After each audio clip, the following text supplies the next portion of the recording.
Bonsoir mes amis, bienvenue sur cette nouvelle chaîne Praxis et Psyché Programmation consacrée à la programmation informatique de bas niveau.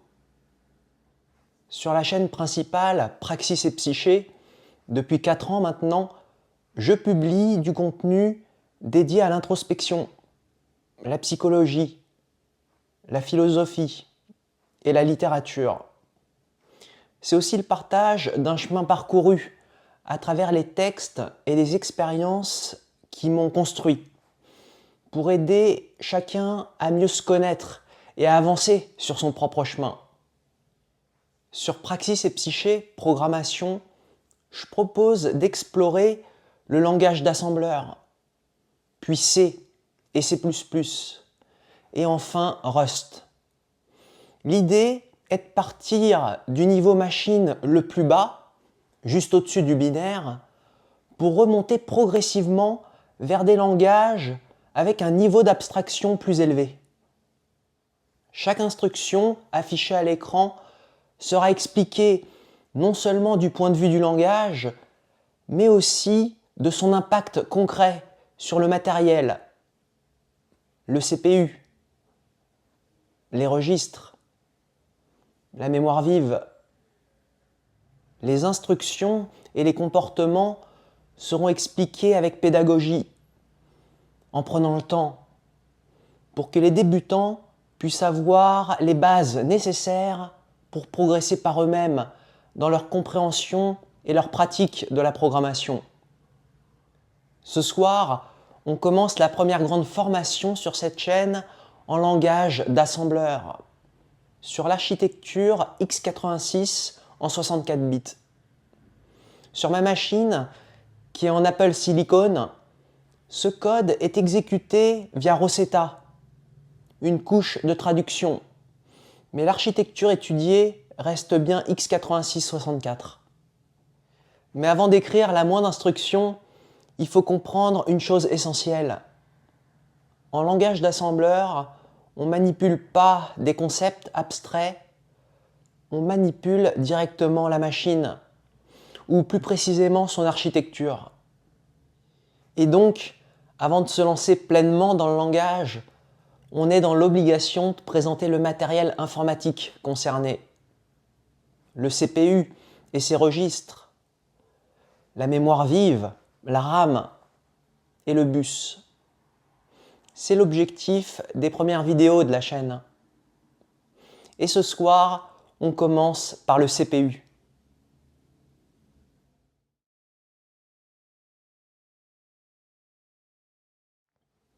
Le processeur, ou CPU, en anglais Central Processing Unit, n'est pas quelque chose d'abstrait qui fait tourner du code ou des programmes. Le CPU est une unité physique organisée en plusieurs sous-unités qui coopèrent en permanence pour traiter et transformer des données. Un CPU moderne est composé de plusieurs cœurs qui sont autant d'unités capables d'exécuter des instructions de manière indépendante. Au cœur du fonctionnement du CPU se trouve un cycle fondamental d'exécution des instructions. Le processeur lit une instruction en mémoire, il la décode pour comprendre quoi faire, puis il l'exécute. Ce cycle se répète en continu et à très haute vitesse. Cette vitesse est en partie liée à la fréquence du processeur, exprimée aujourd'hui en gigahertz, qui correspond au nombre de cycles exécutés par seconde. Les registres constituent le niveau de stockage le plus proche du calcul.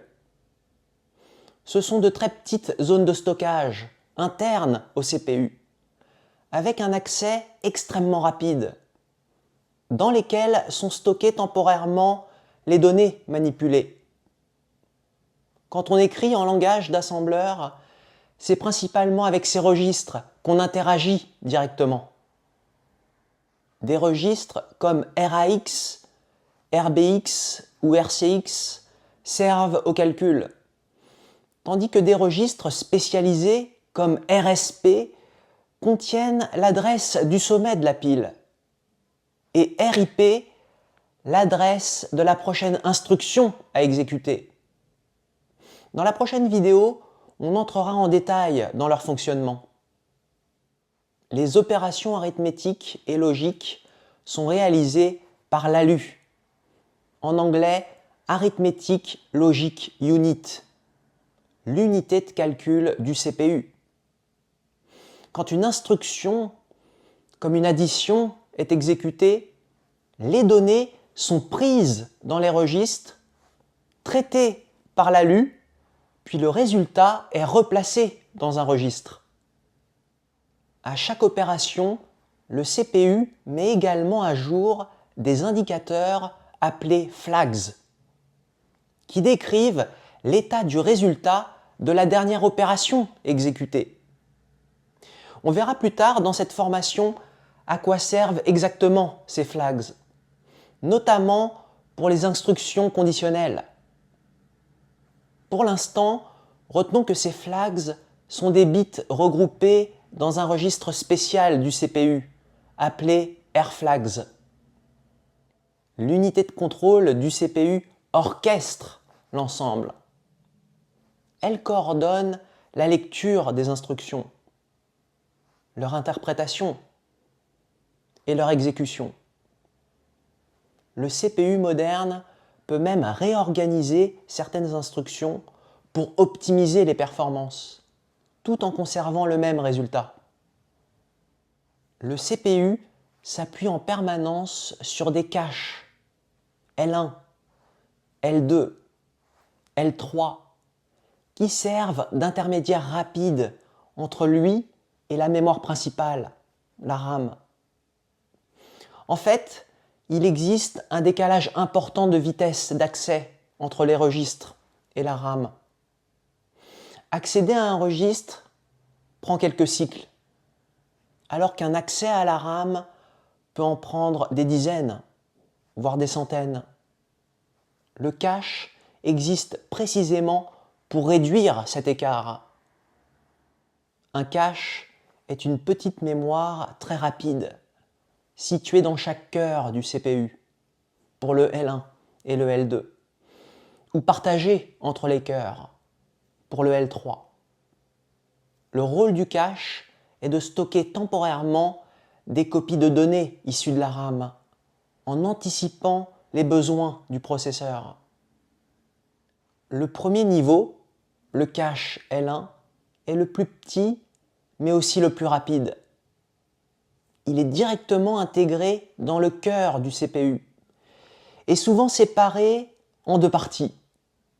Un cache pour les instructions, L1I, et un cache pour les données, L1D. Cette séparation permet d'accéder simultanément aux instructions et aux données, en réduisant les conflits d'accès. Le L1 est extrêmement rapide, souvent accessible en quelques cycles seulement, mais sa taille est très limitée. Le cache L2 est plus grand, mais légèrement plus lent. Il sert d'intermédiaire entre le cache L1 et les niveaux de mémoire plus lents. Il contient des données moins fréquemment utilisées que celles présentes en L1. Et son rôle est de limiter les accès vers des niveaux encore plus lents. Le cache L3 est encore plus grand et plus lent que le L2, mais il reste beaucoup plus rapide que la RAM. Il est généralement partagé entre plusieurs cœurs du CPU, ce qui en fait une ressource commune accessible par tous les cœurs. Quand un cœur ne trouve pas une donnée dans ses caches L1 ou L2, il peut la récupérer dans le L3 avant d'aller en mémoire principale. Le fonctionnement global du cache repose donc sur une hiérarchie. Quand une donnée est demandée, le cœur la cherche d'abord dans le L1. Si elle n'y est pas, il regarde dans le L2, puis dans le L3, et enfin dans la RAM. Chaque niveau manquant augmente considérablement le temps d'accès. C'est pour ça que la performance d'un programme dépend aussi de la manière dont il accède aux données. Comprendre le cache, c'est comprendre pourquoi certains accès mémoire sont rapides et d'autres coûteux. C'est aussi comprendre que dans les architectures modernes, la performance ne dépend pas uniquement du nombre d'instructions exécutées ou de la fréquence du processeur, mais aussi de la manière dont les données circulent entre les différents niveaux de mémoire, du CPU jusqu'à la RAM. Pour résumer, les accès mémoire suivent donc une hiérarchie de vitesse d'accès. Les plus rapides sont les registres du CPU, accessibles en quelques cycles seulement. Viennent ensuite les différents niveaux de cache.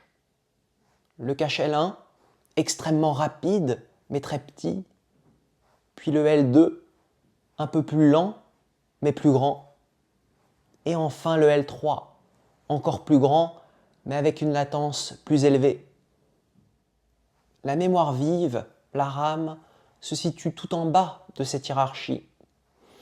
L'accès aux données est beaucoup plus lent car les données doivent être récupérées en dehors du processeur. Toute la performance moderne repose sur cette hiérarchie. Plus les données restent proches du CPU, dans les registres ou les caches, plus l'accès aux données est rapide et plus l'exécution du programme est efficace. N'hésitez pas à poser vos questions ou partager vos remarques en commentaire. Dans la prochaine vidéo, on va se concentrer sur les registres du CPU pour comprendre concrètement comment les données sont manipulées. Je vous dis à très bientôt sur la chaîne.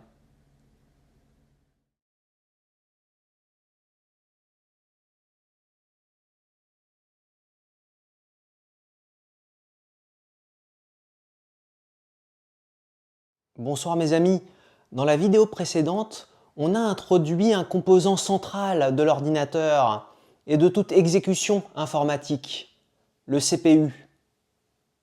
On a vu que le processeur est une unité physique composée de plusieurs cœurs, capable d'exécuter des instructions en continu. On a aussi abordé le cycle fondamental d'exécution.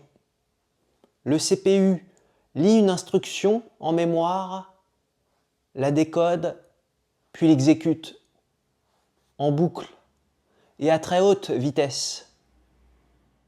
On a également vu que cette exécution repose sur plusieurs éléments internes. Les registres, qui sont des zones de stockage au cœur du CPU. L'unité de calcul, l'ALU, qui réalise les opérations arithmétiques et logiques. L'unité de contrôle, qui orchestre l'ensemble. Et enfin, la hiérarchie d'accès aux données, du cache jusqu'à la RAM, qui permet d'alimenter le processeur. Mais toutes les zones de stockage ne se valent pas. Accéder à la mémoire vive est bien plus lent que d'accéder au registre interne du CPU.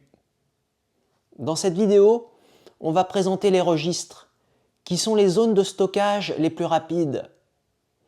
On va voir quel est leur rôle dans l'exécution des instructions et pourquoi ils sont essentiels à la manipulation des données.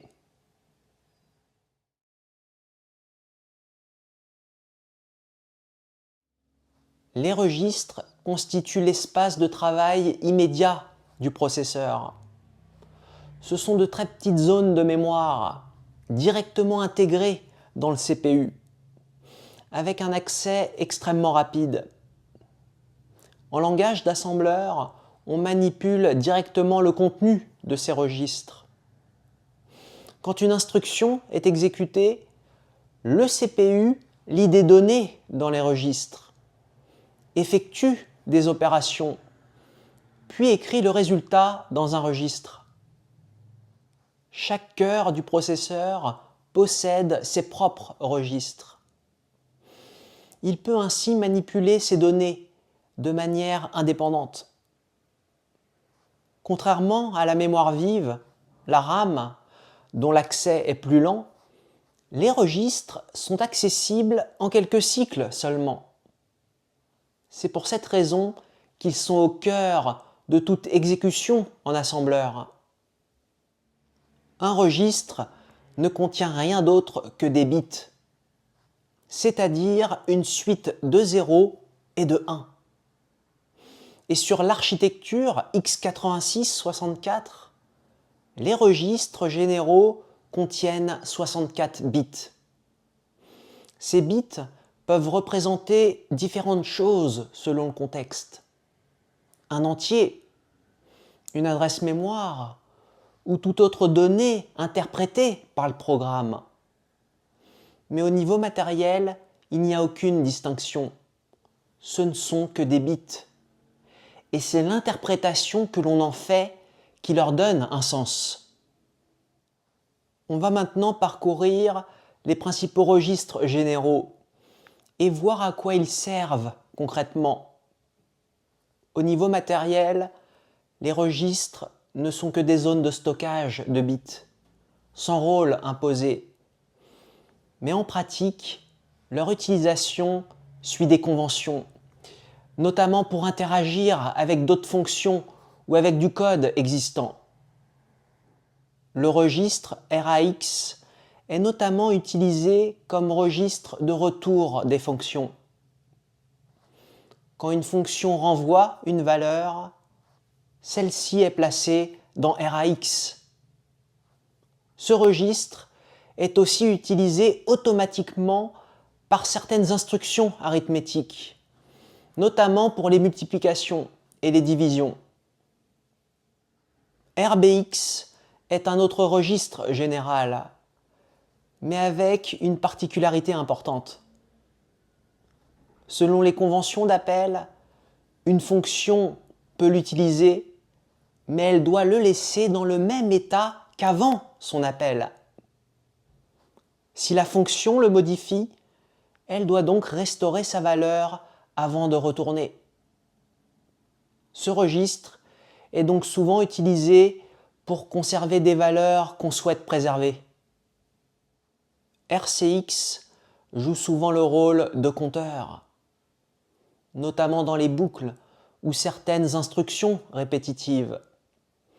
Il est aussi utilisé pour passer des arguments selon certaines conventions d'appel.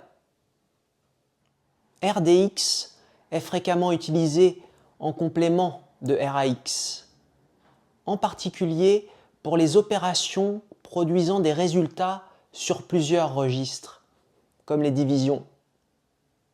On reviendra plus en détail sur ce point dans la suite de la formation. RDX peut aussi servir à passer des arguments. RSI et RDI sont souvent utilisés pour passer des arguments aux fonctions. Ils sont également utilisés dans certaines instructions manipulant des adresses mémoire, notamment pour des opérations sur des tableaux ou des chaînes de caractères. L'architecture x86-64 introduit des registres supplémentaires, de R8 à R15. Grâce à ces registres supplémentaires, le CPU peut conserver davantage de données en interne, ce qui réduit le besoin d'accéder au cache ou à la mémoire vive. Plus il y a de registres disponibles, moins il est nécessaire d'accéder au cache ou à la RAM, ce qui améliore les performances. R8 à R15 sont utilisés comme registres généraux supplémentaires, notamment pour passer des arguments ou stocker des valeurs intermédiaires. Certains registres ne servent pas uniquement à stocker des données, ils participent aussi directement à la structure du programme et de son exécution. Ce sont les registres structurels. Le registre RSP contient en permanence l'adresse du sommet de la pile, qu'on détaillera dans la prochaine vidéo. RSP est modifié automatiquement lors des opérations sur la pile, comme les appels de fonctions ou les instructions push et pop. Il joue un rôle central dans la gestion de la pile. Le registre RBP est traditionnellement utilisé comme pointeur de base de la pile. RBP sert de point de repère stable pour accéder aux variables locales et aux arguments d'une fonction. Au début de l'exécution d'une fonction, la valeur de RBP est généralement définie pour servir de point de repère dans la pile. RSP peut évoluer, mais RBP reste stable, ce qui permet de garder un repère fiable pour la gestion de la pile. Le registre RIP, quant à lui, contient l'adresse de la prochaine instruction à exécuter.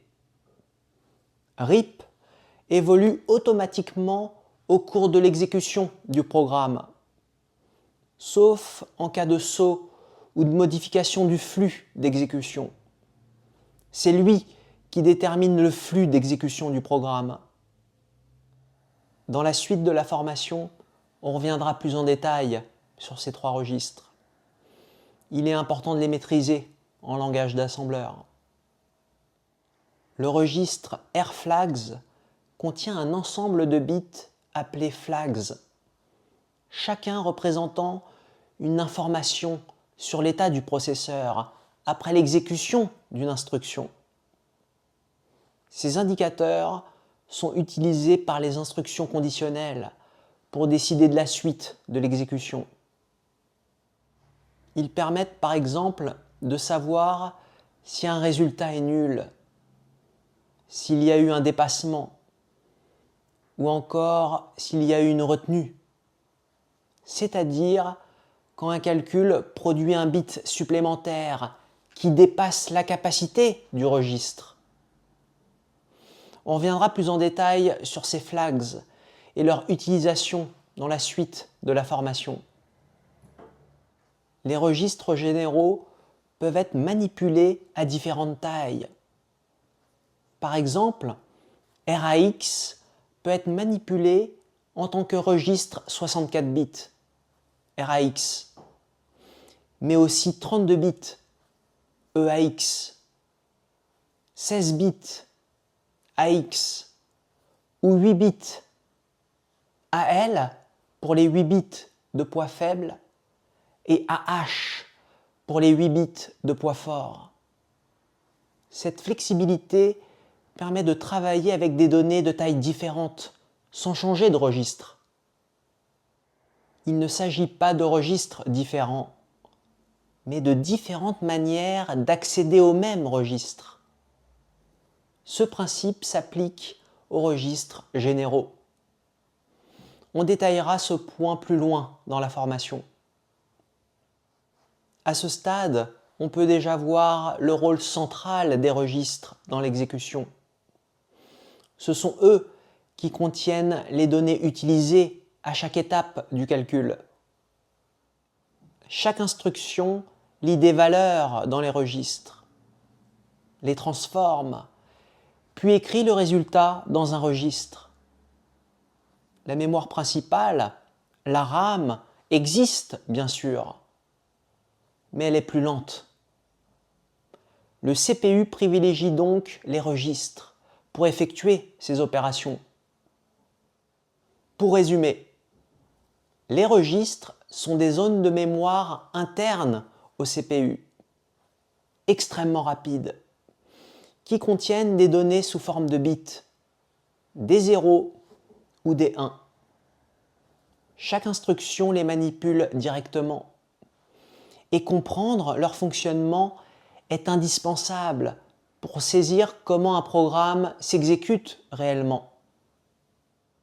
Dans la prochaine vidéo, on va élargir cette vision. On va s'intéresser à la mémoire vive, la RAM, pour comprendre où les données sont réellement stockées à plus grande échelle. Je vous dis à très bientôt sur la chaîne. pour la suite de cette formation en langage d'assembleur.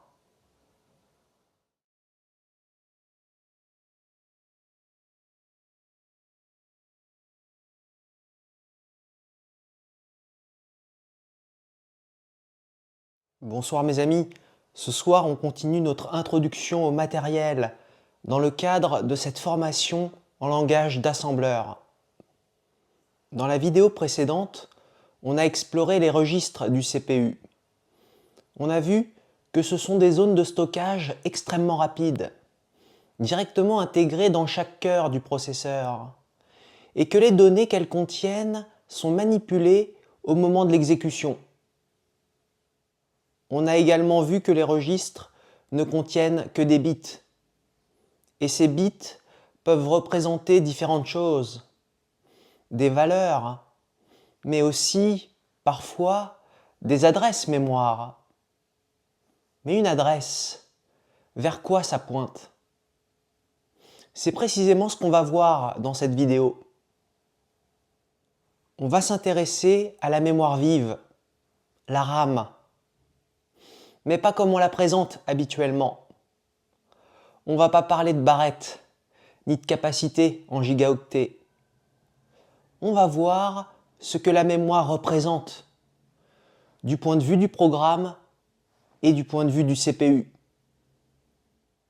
L'objectif est de comprendre concrètement ce que signifie accéder à une donnée en mémoire. On verra aussi comment cette mémoire est structurée. Et on introduira la notion de mémoire virtuelle.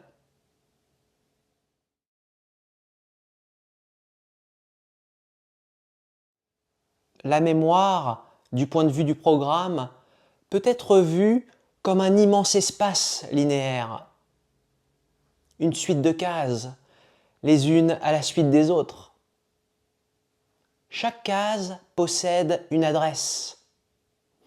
Et chaque adresse est simplement un nombre entier. En pratique, ces nombres, qu'il s'agisse des adresses ou des valeurs en mémoire, sont représentés en binaire. On utilise souvent l'hexadécimal pour écrire les adresses plus facilement. On reviendra sur ces notions un peu plus loin dans la formation. Une adresse n'est donc rien d'autre qu'un index dans cette structure. Et chaque case contient une valeur sous forme de bits. On peut alors représenter la mémoire de manière très simple. Mémoire avec adresse entre crochets égale valeur. En langage d'assembleur, on utilise une notation plus compacte. Adresse entre crochets, qui désigne directement la valeur stockée à cette adresse en mémoire. Prenons un exemple. Si un registre contient la valeur 1, 0, 0, 0, alors cette valeur peut être interprétée comme une adresse en mémoire. Ça signifie que 1, 0, 0, 0 entre crochets correspond à une donnée stockée à cet emplacement. Et donc, un registre ne pointe pas vers quelque chose de manière abstraite. Il contient simplement une valeur. Et si cette valeur est utilisée comme une adresse, alors elle permet d'accéder à une case mémoire. On peut maintenant faire une distinction essentielle. Quand le CPU utilise un registre, il accède directement à une valeur. Quand il accède à la mémoire, il doit aller chercher une donnée ailleurs, en utilisant une adresse. On parle alors d'accès indirect. Un registre contient la donnée. En mémoire, les données existent aussi, mais il faut fournir une adresse pour y accéder. Cette différence a une conséquence directe. L'accès au registre est extrêmement rapide. tandis que l'accès à la mémoire est plus lent. C'est exactement pour cette raison que les registres sont privilégiés pour l'exécution des instructions et que le CPU cherche à limiter les accès à la RAM. On retrouve ici ce qu'on a vu dans la première vidéo, la hiérarchie mémoire. Les registres sont les plus rapides, puis viennent les caches, et enfin la mémoire vive. Plus une donnée est éloignée du CPU, plus son accès coûte en temps.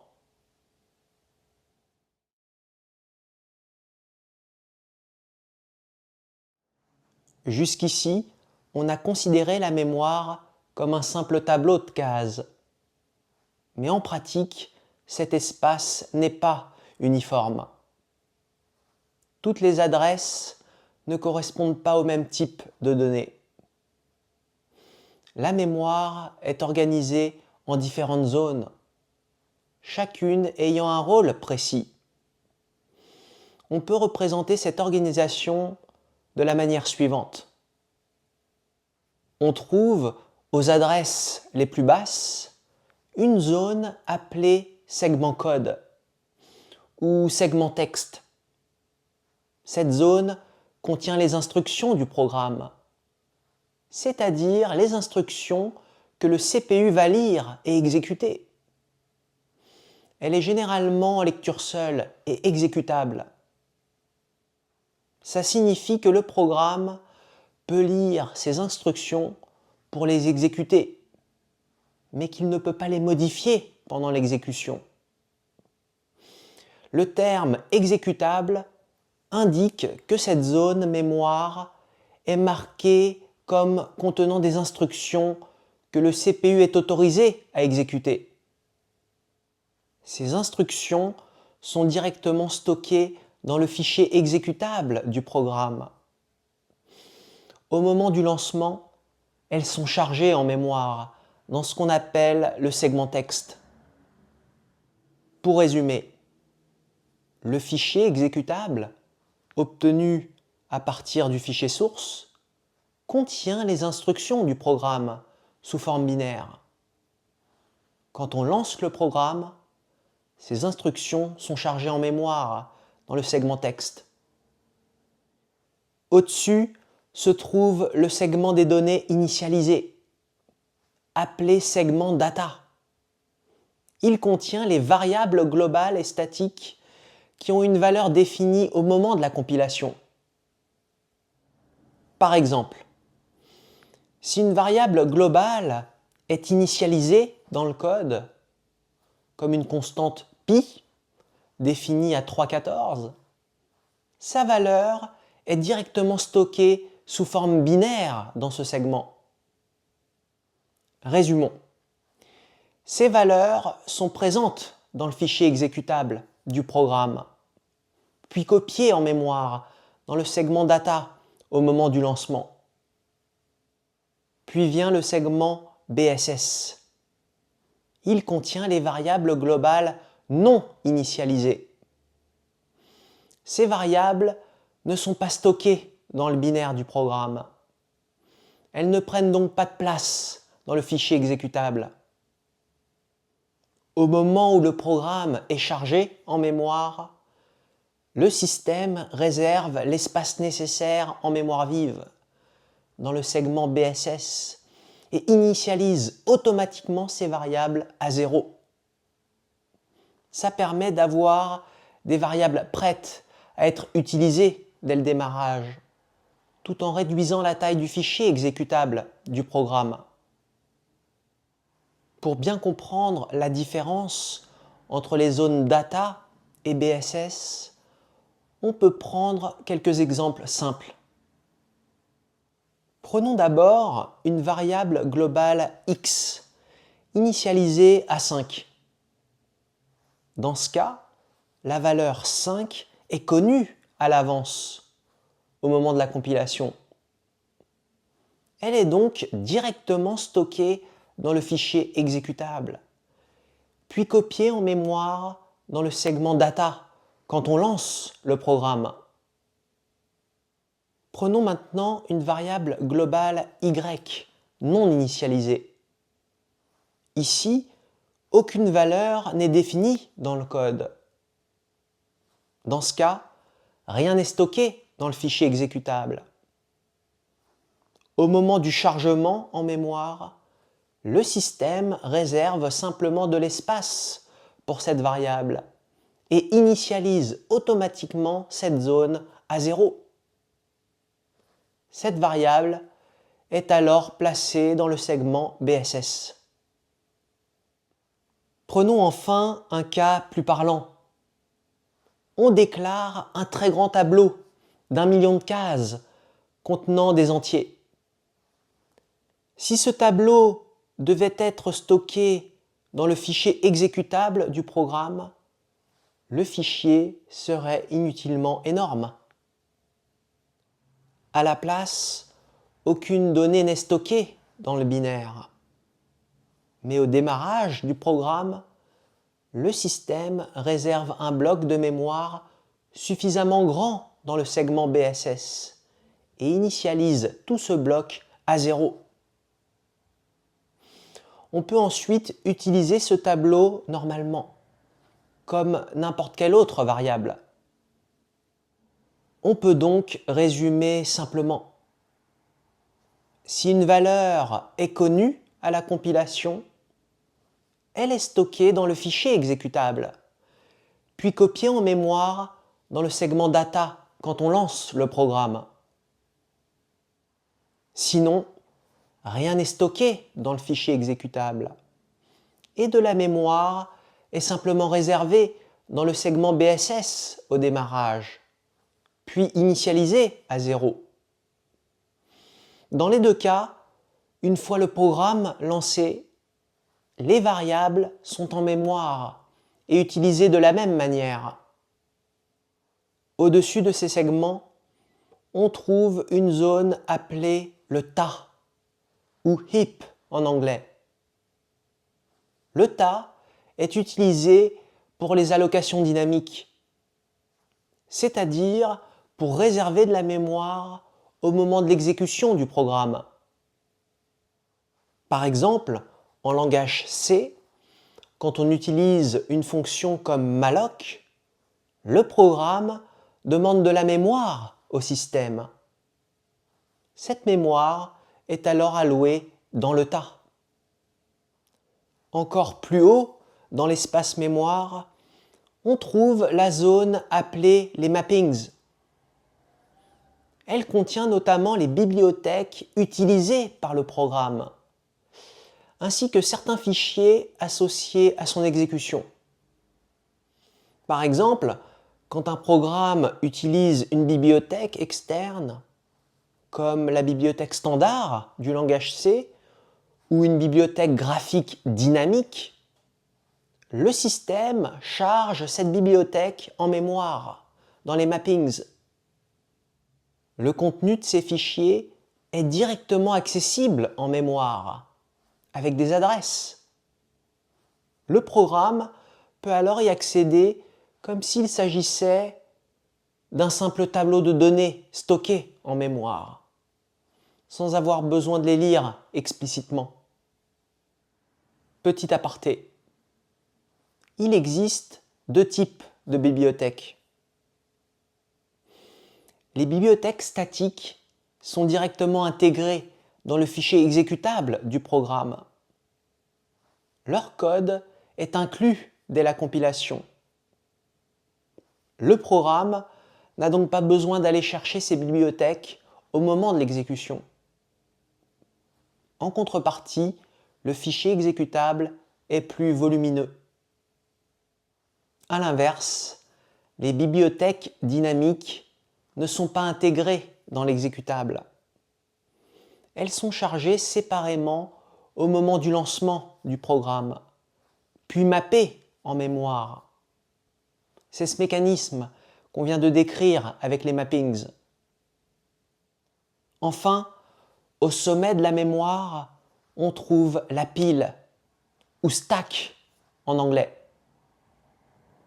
La pile est une zone notamment utilisée pour gérer l'exécution des fonctions.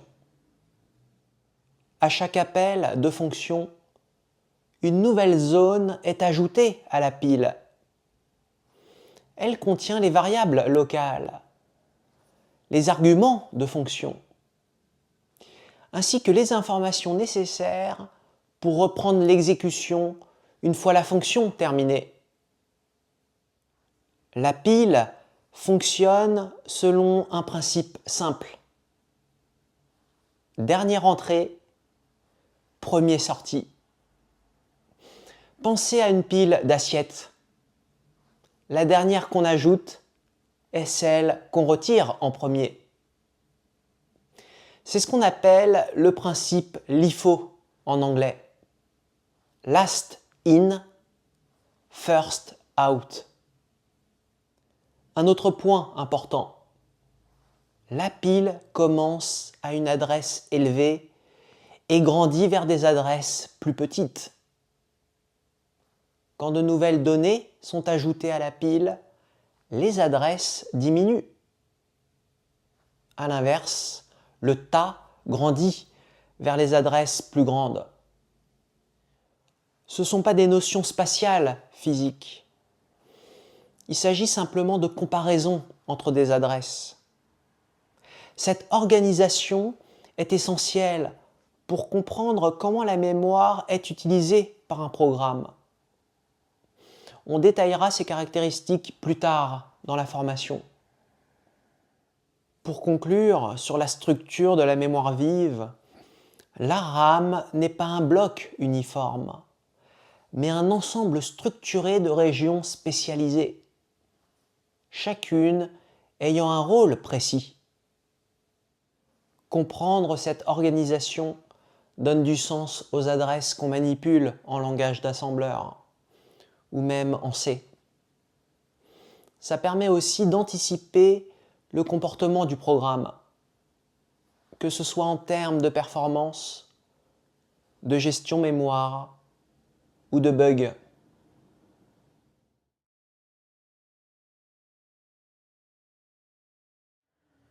Il est important de préciser un point. La mémoire que le CPU manipule à l'exécution du programme n'est pas directement la mémoire physique. Il s'agit d'une mémoire virtuelle. Quand le programme utilise une adresse, cette adresse ne correspond pas directement à un emplacement réel en mémoire. Il s'agit d'une adresse logique que le système d'exploitation se charge ensuite de transformer en une position réelle en mémoire physique. Le programme dit « Je veux accéder à cette adresse » et le système répond « En réalité, cette adresse logique correspond physiquement à cet endroit précis dans la RAM. » La virtualisation de la mémoire permet d'isoler les programmes entre eux, en donnant à chacun son propre espace mémoire, ce qui empêche un programme d'accéder à la mémoire d'un autre.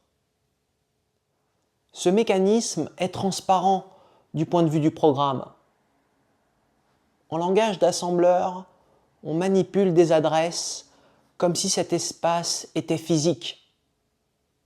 Mais gardons en tête qu'il s'agit en fait d'une couche d'abstraction. Dans la prochaine vidéo, on terminera cette introduction au matériel. On présentera le bus. Je vous dis à très bientôt sur la chaîne.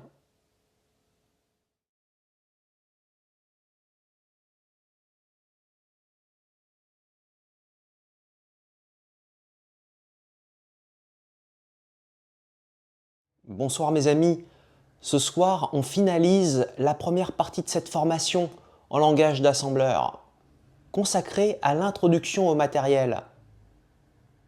Dans les vidéos précédentes, on a posé les bases.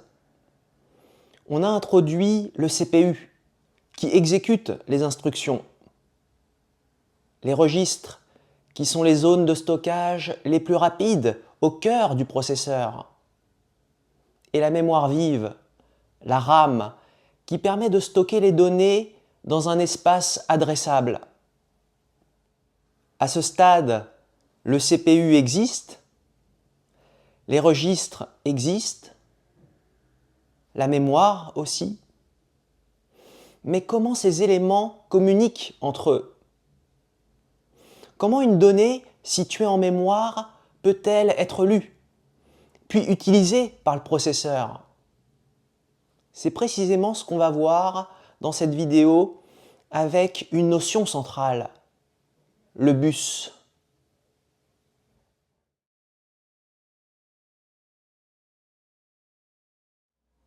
Le bus n'est pas un composant isolé comme le CPU ou la RAM. C'est un système de communication qui permet aux différents éléments de l'ordinateur d'échanger des informations. Sans lui, le CPU ne pourrait pas lire une instruction en mémoire, ni écrire de données. Sans bus, rien ne circule. On peut se le représenter comme un ensemble de lignes électriques qui transportent des signaux entre les composants. Ces signaux sont simplement des bits, des 0 et des 1, comme partout ailleurs dans la machine. Mais tous les signaux ne jouent pas le même rôle. Pour comprendre le fonctionnement du bus, il faut distinguer 3 types d'informations qui circulent en permanence. Première information, l'adresse. Quand le CPU veut accéder à une donnée en mémoire, il doit indiquer où se trouve cette donnée. Pour cela, le CPU place une adresse sur le bus d'adresse. Le bus d'adresse transporte donc cette information sous forme d'un nombre qui correspond à une adresse mémoire. Le bus d'adresse répond donc à la question « Où aller ?» Deuxième information, la donnée. Une fois que l'adresse est connue, il faut pouvoir transporter la valeur elle-même. Cette valeur circule sur le bus de données. Le bus de données transporte donc le contenu de la mémoire, ou la valeur que le CPU veut écrire en mémoire. Le bus de données répond à la question « Quoi transporter ?» Troisième information, le contrôle. Le CPU ne fait pas que donner une adresse. Il doit aussi indiquer ce qu'il veut faire. Lire une donnée en mémoire? Écrire une donnée? Ces informations circulent sur le bus de contrôle. Le bus de contrôle transporte des signaux qui définissent les opérations à effectuer. Il répond à la question « Quoi faire ?» On a donc 3 rôles distincts. Le bus d'adresse, où aller? Le bus de données, quoi transporter? Le bus de contrôle, quoi faire? Ces 3 types d'informations interviennent ensemble à chaque accès mémoire. Prenons maintenant un exemple concret. Le CPU veut lire une donnée en mémoire. Première étape. Le CPU place une adresse mémoire sur le bus d'adresse. Il indique ainsi l'emplacement de la donnée qu'il souhaite lire. Deuxième étape. Le CPU envoie un signal sur le bus de contrôle pour indiquer qu'il s'agit d'une lecture. Troisième étape. La mémoire reçoit cette adresse, accède à la donnée correspondante et place cette valeur sur le bus de données. Quatrième étape. Le CPU lit cette valeur depuis le bus de données et la place ensuite dans un registre. À partir de là, cette donnée peut être manipulée par les instructions. Ce mécanisme est au cœur du fonctionnement de la machine.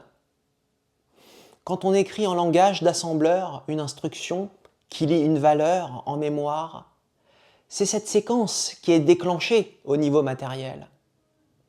C'est pas abstrait, c'est une circulation réelle de signaux.